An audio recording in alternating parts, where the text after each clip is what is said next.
We really should stop this fighting. Otherwise we'll miss the fireworks. There won't be any fireworks. And here we go. The vinyl chloride in particular is highly flammable, and crews ignited it to burn it off in what they called a controlled environment. That in turn produced a huge plume of smoke, and with it, serious health and environmental concerns. For those of you that don't know, this cloud, or should I say, controlled release, among other things, creates hydrochloric acid rain. And for those of you that don't know, hydrochloric acid is one of the acids your stomach uses to break down food, and it's been burned off into the air, and it's seeping into the water. Something I just discovered is that if you scrape the creek bed, it's like chemical is coming out of the ground. Can you come here? And let me just show this to people. I don't know if you're going to see this on camera, but watch this. Just see that chemical pop out of the creek. This is disgusting. And the fact that we have not cleaned up the train crash, the fact that these chemicals are still seeping in the ground is an insult to the people who live in East Palestine. Its vapors can corrode metals and cause rusting, and can cause respiratory irritation and burns. This is an egregious example of a corporation, Norfolk Southern, poisoning their workers and the public in the name of higher and higher profits. This is nothing new, and every time something like this happens, a corporation drags its feet to take any sort of responsibility, and by the time they are forced to pay, the cost comes out to only a fraction of what is owed, assuming they even get held accountable. Okay, before we do the deep dive on this video, if you like videos like this and want more of it, please drop a like and subscribe, and feel free to click that bell icon. I'm really trying to help grow this channel so I can put out more videos and actually get paid for the content. Anyway, here's how one railroad incident poisoned an entire state. What are the odds of something like this happening again, with Norfolk Southern being taken to court and being forced to actually be held responsible? Currently, the narrative is that it's under control, the water is safe to drink, but in reality, everyone affected is asking how much cancer and illness will this cause and when. The long-term effects of the release of these toxic chemicals won't be known for a long time. The EPA says it's safe, but locals have already reported headaches, nausea, and burning eyes, many saying the air smells like nail polish, burning tires, or chlorine. Local fish in our creeks have died, oily sheens and coloration in our water, constant smell of burning plastics and chemicals in the air, issues with our dog, vomiting, acting lethargic.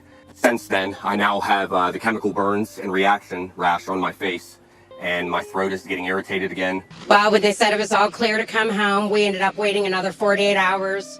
We bought air purifiers for the home, allowed them to run, because I am a mother of 5 boys, and I have a 2-year-old and a 10-year-old still at home with me. About 24 hours after we came home, my 1-year-old got very, very hoarse. I ended up scheduling a pediatrician appointment. They're breaking out with rashes. I'm taking them to the doctors. They're telling me, well, they have eczema and they have croup, because we can't diagnose them with chemical burns. We can't diagnose them with chemical burns of the lungs because almost after 3 weeks, they're still waiting on guidance from the Ohio Department of Health. How long is it going to take? Are one of my children going to have to drop dead before they get guidance? I mean, it's obvious to me. My other son, which my children have never been sick since they've been born. I mean, it's on record. Never an ER visit, nothing. Rushed him to the ER visit. They wouldn't even see him until I gave him a decontamination shower. And then they don't want people to panic. Well, I've never brought my children, I'm a mother of 5, where they had to get a decontamination shower before being seen. They diagnosed him with croup. I'm telling you, on the way to the hospital, this kid was lethargic, runny nose, not moving. Once we were out of this town for 3 hours, he got better, came back home within 2 hours, sick again. Well, because the symptoms wane and wane. It's like they'll be okay for a couple hours, and then for a couple hours, it's diarrhea, bleeding out of the nose, coughing, headache, sore throat. I mean, I'm showering in the water, and every time I get a shower for 2 hours, it's like my body is on fire. Why have I never experienced that for the 44 years that I've lived in East Palestine up until this happened?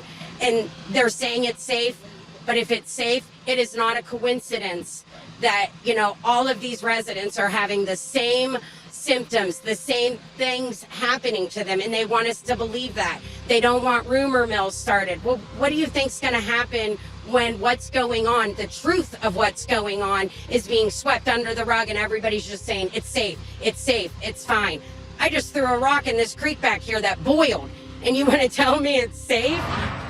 Nothing has changed, except everybody's getting sicker and sicker. They've not only ruined my home, my health of my children, they have ripped my life away from me. It's not just our houses, it's just a house. These people in this town are my friends. They are my life. I don't have peace of mind, and no dollar amount can ever give that back to me now. And it's absolutely devastating. And I'm to a point where I feel like I'm just going to lose it. Nobody can sustain life the way we are living. I can't bathe my children. I try to clean. I feel like cleaning is just spreading everything around. I wash my clothes, I take them out of the dryer, they smell like chemicals. And everybody says, if you're getting sick, why are you staying there? Because we don't have the means to leave. I can't afford my mortgage and another house payment or to stay in a hotel room. We don't have the means to leave. That's what FEMA's for. But as far as my research and I know, they are only helping Norfolk clean up the mess that they refused to clean up. They threw dirt over it, laid those tracks down, and got them trains rolling.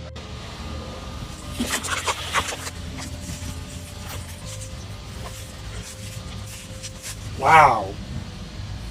Look at all that. Look at it. It's all in the bottom of the creek bed.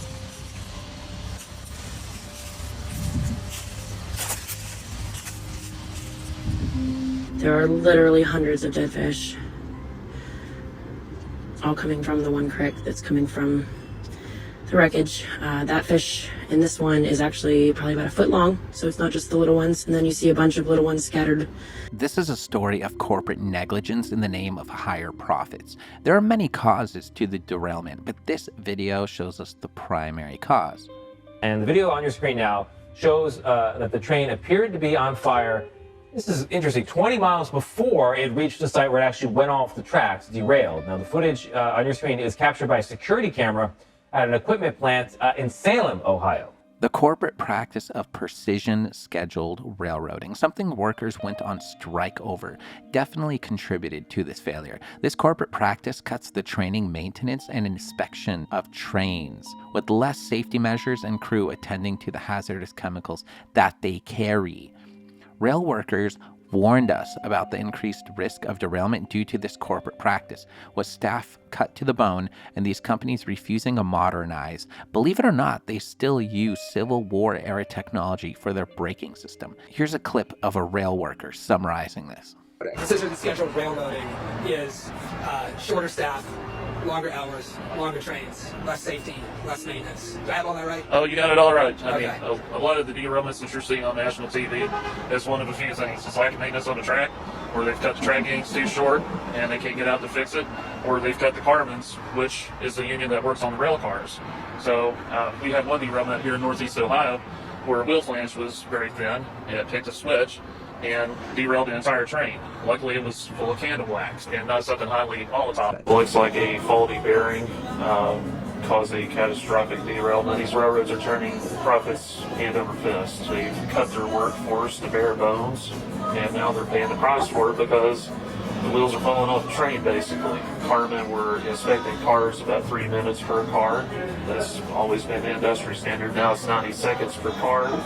Is that because of PSR? Yes, it's a rush job right now, and these guys are under pressure. I mean, they're working men and women, and, you know, if they don't hurry up and get this car done, they're going to be fired. Also, you gotta love the corporate speak when they say controlled release. What part of this actually legitimately looks like a controlled release? It looks more like shit hitting the fan. They, and I quote, basically nuked a town with chemicals to get a railroad open.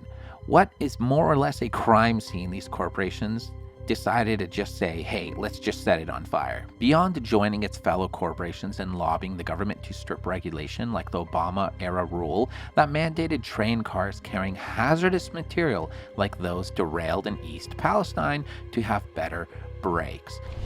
Regulations meant to increase the safety of trains carrying oil are going away. The Trump administration rolling back those Obama-era rules. And that's causing alarm from lawmakers. But no, they take it a step farther by doing shady shit to avoid liability. Just check this out when Norfolk Southern was caught attempting to trap residents in no-fault contracts, claiming it was an accident. Last week, Caitlin says that Norfolk Southern, the company that operated the train, came to the door to test for toxins in their home. But before they could, they would need to sign this document. We were told that they were an independent testing agency. Before they could enter the premises, they handed us a contract. The contract was essentially, to be able to get onto the property, but also at the bottom was a hold harmless agreement. It states that upon signature, the landowner agrees to hold harmless the company for any and all legal claims, personal injury, or property damage. She refused to sign. So if I get this straight, Norfolk Southern essentially asked you to sign a hold harmless agreement in exchange for testing? Correct. And you did not sign? Correct. Would they give you the paper? They did not give us the paper. I asked if I could take a physical picture with my cell phone of the paper, and I did. We contacted Norfolk Southern right away, and the answer that they gave us, not joking, was that was an accidental indemnification agreement. We didn't mean to give her that one. We gave her the wrong one. Okay? Come on. Watch this turn into a long, drawn-out battle with Norfolk Southern over their negligence. People sooner or later will start to report medical issues. I mean, some already have, and a class action lawsuit will form, which, I mean, let's be honest, it probably already is formed, and this has almost zero coverage for the first couple of days, with the exception of people on social media blowing it up. And this is because of how many big corporations, Wall Street, and politicians were complicit. Norfolk Southern, over the past 3 presidents, lobbied to kill brake regulations that could have prevented this kind of accident. Obama regulations made it so that not even all trains had to be upgraded to a new electronic braking system, but just the trains carrying hazardous material to avoid crashes and derailment by having them stop much earlier. Trump deregulated all that and got rid of all those rules, and Biden's incompetence never bothered to fix it because they too accepted donations from Norfolk Southern. The Biden administration even went so far as to end the strike of rail workers that were asking a company that makes money hand over fist to offer more than 1 day a year of sick pay. Mr. President, you have just averted a nationwide railroad strike that would have been crippling to the economy. How did you do that? And what were those last hours like in the negotiations? Well, look, we brought business and labor together. One of the things that happens, the White House brokered a deal and included a pay increase and then 1 additional personal day, but did not address demands workers had over paid sick leave. Currently, rail workers don't have any guaranteed paid sick days for short-term needs and have to use vacation time. Instead, they do have access to paid leave for long-term illnesses, but for unexpected issues like an unplanned illness or an emergency, workers have said they have few options. In practice, workers often need to get time off approved in advance and could be disciplined for taking a day off. On top of that, 74% of Norfolk Southern is owned by a bunch of hedge funds who love cutting crew members and their benefits, all while buying literally $4.23 billion of their own stock to enrich themselves, paying generous executive salaries and increasing dividends. Norfolk Southern has donated to just about every politician, especially in Ohio. They have no problem paying to have all this covered up because it only cost them a fraction of the profits they generated instead of investing that money into preventing this type of incident from ever happening in the first place. 5 of the carts contained vinyl chloride. From what it can gather, each tanker can carry roughly between 25,000 and 33,000 gallons of this stuff. OSHA has it regulated that you can only be exposed to 1 part per million over 8 hours of this stuff. And this stuff binds to water, and as we know, it turns into hydrochloric acid, as I mentioned earlier. This is polyvinyl chloride, a synthetic resinous material converted from vinyl chloride gas. And it's the basis for thousands of plastic products, from food wrappers to phonograph records. In its final marketable form, it's as safe as any ordinary household item. But during the manufacturing process, when the gas is being synthesized and the resin is being formed, exposure can present a serious risk, causing a relatively rare form of cancer called angiosarcoma. It attacks the liver and unfortunately it's invariably fatal, or at least to the present. Information that vinyl chloride could cause cancer in animals was known as early as 1970, but it was not until the actual deaths of workers were reported that industry began to heed the signals. I was a medic in the Navy. They sent me to an NBC casualty care provider course in Aberdeen, Maryland, where they spent a bunch of time teaching me how to treat chemical casualties in a nuclear, biological, and chemical attack environment. And one of the first things they taught us about was phosgene. Phosgene, if you don't know, is a byproduct of burning vinyl chloride. So that train derailment in Ohio that released all the vinyl chloride around it, and then they decided to light it on fire, yeah, congratulations. All they ended up doing was creating a shit ton of phosgene. Germans used this stuff in World War I to kill everything. It's invisible. It smells like fresh cut grass when it gets to a certain point in the air, right? And it makes you choke and gasp for air, so you breathe in more of it. You feel like crap, and then basically what happens is your lungs fill with fluid and you drown to death without ever seeing water. It's 10 times more deadly than chlorine gas. It's literally the reason that we have the Geneva Conventions and the Geneva Protocol of 1925 banning the use of chemical weapons in a combat situation. Something else I want to touch on. So the United States Environmental Protection Agency has a letter they put out, and it goes over a lot of things. You can feel free to read it. I'll put the link in the description. But one of the key details in here was multiple rail cars and tankers were observed derailed, breached, and or on fire. That included, but not limited to, the following materials. So everyone keeps focusing on vinyl chloride. We know it's bad. This is the stuff that turns into hydrochloric acid. But these other chemicals, I don't know much about chemistry. So I decided to do a little bit of research to see exactly what it is about these chemicals that is so dangerous. So on Environmental Health News, they have it posted. So ethyl hexyl acrylate is an eye, skin, and respiratory irritant that's toxic to aquatic life. Ethylene glycol monobutyl, a carcinogen that can be absorbed through the skin and cause liver and kidney damage. Interesting. Butyl acrylate, an extremely flammable chemical that can burn skin and eyes and cause permanent lung damage. Isobutylene, a highly flammable compound that can irritate eyes, nose, and throat and cause coma or death at high levels of exposure. So these other chemicals leaked. They're in the water, they're in the air. I don't really know the properties of these. Do they just, evaporate in the air? Do they go in the soil or water? But the point is that whole area is contaminated with these additional chemicals that are worse than the vinyl chloride. And no one's talking about it. Look at my bio. I brought up this non-haz lube oil before because just because it's non-hazardous doesn't mean that it's okay to spill it into the ground. So he said a little bit. Well, their train manifests here says they lost almost 2 full loads. These classes of train cars can carry up to 30,000 gallons. So we know that there have been tens of thousands of gallons of petroleum oil spilled. The question is, how much of it burned? We also know that they've been using vac trucks and skimmers to collect more material, but how much have they caught? 1 gallon of petroleum oil can pollute up to 1 million gallons of water. It's going to be really important for us to find out exactly what those petroleum oils were, because most petroleum oils have additives added to them that modify certain characteristics of the product. There are tons of different chemicals that are used for this purpose, but some of them are those forever chemicals, PFAS, that you've heard about. They don't break down in nature, and they can be harmful to humans even in very small amounts. It can cause developmental issues, immune issues, cancer. What this document shows us is there's kind of 3 levels to this disaster. There was the initial fire, the intentional fire to prevent the explosion of the vinyl chloride tanks, then an oil spill. I don't know. This is the blast area. That's what you're looking at. So if we extrapolate that out, just to kind of give us an idea of potential other affected areas, okay? Let's look at it. From the blast area where they just burned off million pounds of shit.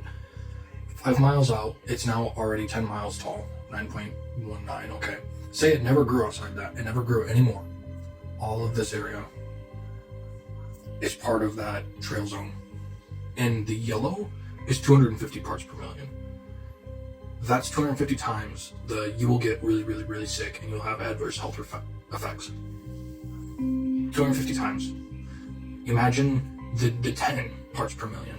Like, I don't think we realize how bad this is. If Norfolk Southern is made to pay for 100% of the damages, which, let's be honest, it's very unlikely, they would actually have an incentive to make sure this doesn't happen again. But can you share with us more, examples like this? What are you hearing about people's health? What examples have you encountered of how this might have affected people's health? One guy stopped me and he's like, listen, his eyes were bloodshot and red, and like he's like, my eyes feel like they're gonna pop out of my head. He's like, every time I sneeze, it's like bloody. He's like, I'm like, have you gone to the hospital? He's like, I don't have time. We don't have time to do this.